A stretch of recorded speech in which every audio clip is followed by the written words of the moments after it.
ప్రభువైన యేసుక్రీస్తు నామములో కూడి వచ్చిన ప్రతి ఒక్కరికి వందనాలు తెలుపుకుంటూ దేవుని యొక్క పరిశుద్ధ గ్రంథం నుంచి దేవుడు మనతో మాట్లాడుతున్న మాటలను శ్రద్ధగా ఆలకిద్దాం. నిన్నటి దినం మనం మాట్లాడుకున్న మాటలను కొంచెం జ్ఞాపకం చేస్తే ముందుకు కొనసాగించబడదు.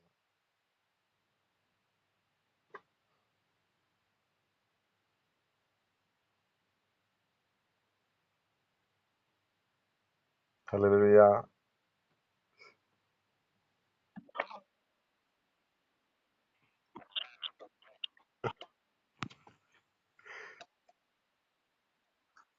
మంచిది. దేవుని యొక్క సన్నిధిలోకి వచ్చిన మన జీవితాలలో దేవుని ఎదుట భయపడిన వారుగా మన జీవితాలు నడిపించబడాలి స్థితిలోనికి రావాలని నమ్మకం చేత నిలిచి ఉన్నాం కనుక నిన్ను గూర్చి నువ్వు గర్వపడక దేవుని ఎదుట భయపడమని చెప్తూ కొన్ని విషయాలను మనం గుర్తు చేసుకున్నాం. ఒకటి, నోవాహు తన జీవితంలో లోకమంతా పాపంలో మునిగినప్పుడు దేవుని యొక్క మాటకు లోబడి తన జీవితాన్ని దేవుని యందు భయభక్తులతో నడిపించబడి తన యొక్క ఇంటి వారి కొరకే రక్షణను ఓడను సిద్ధం చేసుకున్నాడు. దగ్గర దగ్గర 120 ఏళ్ళు తన ఓడను సిద్ధం చేసినట్లుగా కనపడుతుంది. అబ్రహాము తన జీవితంలో దేవుని యొక్క పిలుపు చేత నడిపించబడి దేవుని యందు భయభక్తులు కలిగి ఉన్నాడు కనుక ఎలాంటి సందేహం లేకుండా విధేయతను చూపించి తను దేవుని యొక్క సన్నిధిలో ఆయన చెప్పిన మాట ప్రకారం వెళ్ళాడు కనుకనే విశ్వాసులకు తండ్రిగా మార్చబడ్డాడు. 3, యేసేపు తన జీవితంలో దేవుని యొక్క సన్నిధిలో తన యొక్క స్థితిని బట్టి ఘోరమైన పాపం చేసి నేను దేవుని దృష్టికి నేను విరోధనవుతానని చెప్పి దేవునికి భయపడిన వాడై తన జీవితాన్ని కాపాడుకొని ఆ పాపం నుంచి దూరం వెళ్ళిపోయినప్పుడు తన స్థితిని బట్టి జైల్లో వేసిన చెరసాల్లో వేసిన దేవుని అంతకు తోడుగా ఉండి ప్రతి కార్యాలను సఫలపరిచి అతని జీవితంలో ఒక సింహాసనం మీద కూర్చొని మనం మాట్లాడుకున్నాం.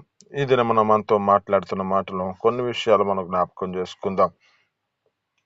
అలాగే యెహోషువ తన జీవితంలో జ్ఞాపకం చేసుకుంటే తన జీవితం ఎలాంటిదో అంటే తన యొక్క స్థితిని బట్టి ఈ లోకంలో ఉన్న మనుషుల యొక్క జీవితాలు ఎలాగ నడిపించబడుతున్నారో వాటినన్నిటిని గ్రహించి ఈ యొక్క వ్యక్తి ఎలా నడిపించబడ్డాడంటే, మేమైతే యెహోవా సన్నిధిలో మేము ఆ దేవుణ్ణి మాత్రమే సేవిస్తాం. మీరు మీ జీవితాలలో ఎవరినైతే సేవిస్తారో మీరు ఈ దేవుణ్ణి స్తుతిస్తే అంటే మీకు దృష్టికి కీడని తలంచిన ఎడలా మీ ఇష్టం. మీ జీవితాల్లో ఎవరిని బయలుదేవతలను మీరు సేవిస్తారో నాకు తెలియదు, కానీ నేను నా ఇంటి వారు యెహోవాను సేవించదమని చెప్పి తన జీవితంలో దేవుని యందు భయభక్తులతో నడిపించబడి తన స్థితిని బట్టి నడిపించబడుతున్నవాడుగా కనపడుతున్నాడు. అంటే మన జీవితాల్లో కూడా ఈ లోకంలో మనుషుల యొక్క జీవితాలు కూడా ఎంతో మంది తమ స్థితిని బట్టి ఆరాధిస్తున్న వారిగా కనపడుతున్నారు. కానీ మన జీవితాలలో మనకిచ్చిన దేవుడు మనకిచ్చిన ఈ యొక్క ప్రభువైన యేసుక్రీస్తుని మనం సేవించగలుగుతూ నడిపించబడుతున్న స్థితి ఉన్నదా? ఆ దేవుని ఎదుట మన జీవితాలను భయభక్తులతో నడిపించబడుతూ దేవుని యొక్క సన్నిధిలో ఆయనని సేవించే స్థితిలో ఉంటున్నావా, లేక లోకంలో ఇంకా మనుషుల యొక్క జీవితాలు చెప్పుకుంటూ ఆ జీవితాలని దేవుళ్ళని చెప్పుకుంటున్న పరిస్థితుల్లో వారిని ఆరాధించగలిగే మనసులో నీ జీవితం ఉన్నదో ఒకసారి నేను జీవితాన్ని జ్ఞాపకం చేసుకో. ఇక్కడ యేసేపు యొక్క జీవితంలో జ్ఞాపకం ఈ యొక్క యెహోషువ గారి యొక్క జీవితంలో ఏ విధమైన స్థితిలో నడిపించబడుతున్నాడంటే ఆయన దృష్టిలో కనపడుతున్న పరిస్థితులన్నీ చూస్తూ ఉన్నాడు. వీటిలో రక్షింపగలిగిన వారు ఎవరు లేరని చెప్పి ఆయన జీవితంలో ఎక్కడ తన జీవితంలో మంచిదో అక్కడ గ్రహించి ఇప్పుడు నేను మాత్రము నా దేవుని సన్నిధిలో నేను నా ఇంటి వారి యెహోవాని సేవించదమని చెప్పి తను దేవుని ఎదుట భయభక్తులతో నడిపించబడుతున్నాడు. తన జీవితంలో జ్ఞాపకం చేసుకుంటే ప్రతి విషయాల్లో తన స్థితిని బట్టి దేవుడు ఏమంటాడంటే, నీవు దీని యొక్క స్థితిని బట్టి నువ్వు ధర్మశాస్త్రాన్ని దీవారాత్రులు నువ్వు ధ్యానించిన యెడల నువ్వు చక్కగా ప్రవర్తించదవు, నీ మార్గము వర్ధిల్ల చేయబడుతుంది అంటాడు. ఇలాగ తన జీవితంలో జ్ఞాపకం చేసుకుంటే ఈ యొక్క యెహోషువ తన స్థితిని బట్టి నిబ్బరం కలిగి ధైర్యంగా ఉంటాడు. దేవుడు తన ప్రతి విషయాల్లో తన స్థితిని బట్టి ధైర్యపరుస్తూ నడిపించబడుతున్న స్థితి ఉంటుంది. అయితే ఇక్కడ మోషే గారు వెళ్ళిపోయినప్పుడు మోషే గారు నీకు ఆజ్ఞాపించాడో, మోషే గారు ఏ విధంగా స్థితిలో నడిపించబడ్డాడు, మోషే గారికి ఎలా తోడై ఉన్నానో అలా నీకు కూడా తోడై ఉన్నానని చెప్పి ఈ యొక్క యెహోషువతో మాట్లాడుతూ ఉంటాడు దేవుడు. ఇతను నీతో మాట్లాడుతున్న మాటలు బట్టి దేవుని యొక్క సన్నిధిలో నిబ్బరంతో దేవుని సన్నిధిలో ఆయన ఎదుట నడిపించబడుతున్న స్థితి ఉన్నదా, లేక ఈ లోకంలో హింసలు బాధలు వేదకరమైన పరిస్థితులు వచ్చి మనిషి జీవితాన్ని ఎక్కడ తీసుకెళ్తుందంటే వేరే వైపు మలిపిస్తున్న పరిస్థితులు ఉన్నాయి. కానీ నువ్వు నీ జీవితంలో ఏం చేయబడాలంటే, నేను నా ఇంటి వారు దేవుణ్ణే సేవిస్తాం, ప్రభు అయిన యేసుక్రీస్తునే సేవిస్తామని నీవు ఒక పట్టుదలతో నింపబడుతున్నావా లేదా ఒకసారి జ్ఞాపకం చేసుకో. అలాగే 5వది, ఏబు గారు తన జీవితంలో జ్ఞాపకం చేసుకుంటే దేవునికి భయపడిన వాడే కనుక తన యొక్క స్థితిని గుర్తు చేసుకుంటూ దేవుని యందు తన జీవితంలో చెడుతనాన్ని అసహించుకున్నవాడిగా కనబడతాడు. ఆ లేఖనాల్లో ఫస్ట్ నుంచి మనం జ్ఞాపకం చేసుకుంటే అక్కడ అంటాడు, ఏబు ఊసు దేశమందు ఒక మనుషుడు ఉన్నాడు, ఈ యొక్క వ్యక్తి నీతిమంతుడు న్యాయవంతుడు యెహోవా యందు భయభక్తులతో నడిపించబడి చెడుతనాన్ని అసహించుకున్నవాడని చెబుతాడు. అంటే ఇతని జీవితంలో జ్ఞాపకం చేసుకుంటే చెడుతనాన్ని అసహించుకొని నడిపించబడుతున్న వాడిగా కనబడుతున్నాడు. దేవుడే తన పట్ల ఒక మంచి సాక్ష్యాన్ని ఇస్తున్నాడు. మరి నీ జీవితంలో దేవుని ఎదుటకు వచ్చినప్పుడు నీ జీవితాన్ని చెడుతనాన్ని ఆశ్రయించుకొని దేవుని ఎదుట మంచి సాక్ష్యాన్ని పొందుకునే స్థితిలోనికి నడిపించబడుతుందా లేదా ఒకసారి జ్ఞాపకం చేసుకో. ఎందుకంటే ఇక్కడ ఏబు తన భక్తుడు తన జీవితంలో జ్ఞాపకం చేసుకుంటే తన యొక్క స్థితిలో ఎన్నో పరిస్థితులు ఎదుర్కొన్నాడు. తన శరీరం బలహీనమైన పరిస్థితి, తనకు కలిగిన ఆస్తి కోల్పోయిన పరిస్థితి, తన జీవితంలో తన కుటుంబాన్ని కూడా కోల్పోతున్న పరిస్థితిలో ఉన్నాడు. ఇంతగా తన జీవితంలో దేవుని యొక్క సన్నిధిలో అతను జ్ఞాపకం చేసుకుంటే ఏమంటున్నాడు, నాకు ఇచ్చింది ఇది యెహోవాయే, యెహోవా ఇచ్చాను, యెహోవా తీసుకొని పోయారు, యెహోవా నామమునకే స్తుతి కలుగును గాక అంటున్నాడు. అంటే ఇది నీతో మాట్లాడుతున్న మాటలు బట్టి నీ జీవితంలో 2వ అనుభవం అంటే 5వ అనుభవంలో నీ స్థితిని బట్టి దేవునికి భయపడే చెడుతనాన్ని అసహించుకుంటున్న స్థితిలో నడిపించబడుతున్నావా? అయితే ఈ చెడుతనంలో అసహించుకుంటున్న స్థితిని బట్టి నువ్వు జీవితంలో మంచి సాక్ష్యాన్ని పొందుకున్న స్థితిలో నీ జీవితంలో కొన్ని పోరాటాలు వస్తుంటాయి. పోరాటాలు రాక తప్పదు. ఈ పోరాటాలు మనిషి జీవితంలో ఇంకా నువ్వు జీవితంలో ఏమైపోతుందంటే నీ స్థితిని బట్టి నువ్వు ఇంకా నిలబడుతున్న స్థితిలో ఈ చక్కగా నిలబడే పరిస్థితుల్లో కొంత మనుషుల ద్వారా వస్తుంటే కొంత అపవాది ద్వారా వస్తూ ఉంటది. ఎదుటి మనిషి తమ జీవితాల్లో ఓర్చుకోలేని పరిస్థితుల్లో వారు కొన్ని నిందలు వేస్తూ ఉంటారు. అలాగే అపవాది కూడా ఏం చేస్తుందంటే దేవుని సన్నిధిలో నిలబడకుండా చేస్తూ అది మనల్ని పడగొట్టాలని ఆలోచన చేత నడిపించబడుతున్న స్థితిలో ఉంటది. అది ఎప్పుడు ఈ యొక్క మనిషి దేనికి దొరుకుతాడా అని చూస్తూ అది ఏం చేస్తుందో చూడండి. ఎక్కడుందో తెలుసా? అసలు ఏబు గ్రంథంలో అంటాడు 2వ అధ్యాయం 2వ వచనంలో అంటాడు, అది అటు ఇటు తిరుగుతుందంట. ఎక్కడ? దేవదూతలు సంచరించు సమయంలో. అంటే అక్కడ దేవదూతలు ఉన్న కాడ ఏమకేం పని చూడండి. ఈ అపవాదికి ఏం పని? అపవాదిని జ్ఞాపకం చేసుకుంటే అక్కడ ఎవడు దొరుకుతాడా, ఎవరు దొరుకుతారు నాకు అని చెప్పి అది ఎదురు చూస్తుంది. అది ఇంకా జ్ఞాపకం చేసుకుంటే కరెక్ట్ గా తెలియదు, యాకోబు రాసిన పత్రికలో అనుకుంటా, అది సింహం వలె గర్జించే సింహం వలె ఎదురు చూస్తున్నాను అంటుంది. అంటే ఇక్కడ జ్ఞాపకం చేసుకుంటే ఇది ఏం చేస్తుందంటే మనిషి ఏ విధమైన స్థితిలో ఎలాంటి తప్పులో ఏదో ఒక లోపం చూసాలని లేకపోతే మనిషిని ఏ విధమైన స్థితిని బట్టి పడవేయాలని ఆలోచించేంత నడిపించబడుతున్న స్థితిలో ఉంటది ఈ అపవాది. కానీ మన జీవితాల్లో ఏం చేయబడాలో తెలుసా? నిలబడాలి. ఏబు భక్తుడు ఎలా నిలబడ్డాడు? ఏబు తన జీవితంలో నీతితో యథార్థతతో భయభక్తులతో నడిపించబడుతూ తన జీవితంలో చెడుతనాన్ని ఆశ్రయించుకొని దేవుని ఎదుట తన జీవితంలో ఏ విధంగా నడిపించబడ్డాడు? ఒకే ఒక స్థితిని బట్టి ఆస్తి కోల్పోయాడు, కుటుంబాన్ని కోల్పోయాడు. తన జీవితంలో కలిగిన ఆ పరిస్థితిని గుర్తు చేసుకుంటే మనిషి జీవితం ఎలా ఉంటదంటే ఇక బలహీనమైన పరిస్థితుల్లో పడిపోవాల్సిన స్థితిలో వాడికి వచ్చిన శరీరము కూడా తన జీవితంలో కురుపుల చేత నింపబడింది. కానీ తన జీవితంలో ఒకే మాట అంటున్నాడు, నా విమోచకుడు సజీవుడు, ఆయన భూమి మీద నిలుచునని నేను ఎరుగుతున్నాను. ఆయన ఒకరోజు నా పట్లకు చూస్తాడు, నా కన్నులారా నేనే చూస్తాను, నా మటుకే చూస్తాను, ఎవరు కాదు అని అంటున్నాడు. అంటే అంత ధైర్యము, అంత జీవితంలో తన యొక్క స్థితి నిరీక్షణ ఎంతగా ఉన్నదో చూడండి. ఆ నిరీక్షణ తన జీవితంలో సిగ్గుపరచలేదు. 42వ అధ్యాయం 13వ వచనంలోకి వచ్చేసరికి ఏబు మొదట ఆశీర్వదించబడిన దానికన్నా మరీ అధికముగా ఆశీర్వదించబడిను అంటాడు. అంటే ఇతని నిరీక్షణ ఎక్కడున్నది? ఎక్కడి నుంచి మొదలైంది? అతని జీవితంలో జ్ఞాపకం చేసుకుంటే ఏబు గ్రంథంలో మొదటి అధ్యాయంలోనే తన జీవితంలో శ్రమ ప్రారంభించబడిన స్థితిలో నడిపించబడితే తన జీవితంలో ముగింపు ఎలాంటిది వచ్చింది చూడండి. నీ జీవితంలో ప్రారంభం ఎలాగున్నా నీ స్థితిని బట్టి నీ జీవితంలో కొంచెం నీ పరిస్థితిని బట్టి ఎలా సతమతమవుతున్నా నీ ముగింపు దేవుడు గొప్పగా ఆశీర్వదించగలిగిన శక్తి మన ప్రభువైన యేసు క్రీస్తులను మాత్రమే ఉన్నది. ఇక్కడ యోబు భక్తుడు యొక్క జీవితంలో జ్ఞాపకం చేసుకుంటే ఇలా దేవుని యందు భయభక్తులతో నడిపించబడుతున్నాడు కనుకనే తన జీవితంలో జ్ఞాపకం చేసుకుంటే మంచి సాక్ష్యాన్ని పొందుకున్నాడు. ఇప్పుడు మంచి సాక్ష్యాన్ని పొందుకున్న జీవితంలో జ్ఞాపకం చేసుకుంటే కొంచెం ఆరోగ్య పరిస్థితి, ఆస్తి పరిస్థితి, కొంత కుటుంబాన్ని కోల్పోయిన పరిస్థితి అయినా దేవుని సన్నిధిలో అతడు దూషించకుండా నడిపించబడ్డాడు. కనుకనే తన జీవితంలో తగిన సమయంలో దేవుడు సమృద్ధిగా ఇచ్చేసాడు. అందుకే ఏబు గ్రంథంలో ఏబు గ్రంథంలో అంటాడు 8వ అధ్యాయంలో, అక్కడ ఎన్నో వచ్చిన గుర్తులేదు కానీ అయితే అక్కడ అంటాడు, ఏమంటాడు, మొదట ఆశీర్వదించబడిన దానికన్నా, అంటే మొదట నీకుండిన దానికన్నా ఇప్పుడు ఏం చేస్తానంటే మహాభివృద్ధి పొందుదువు అంటాడు.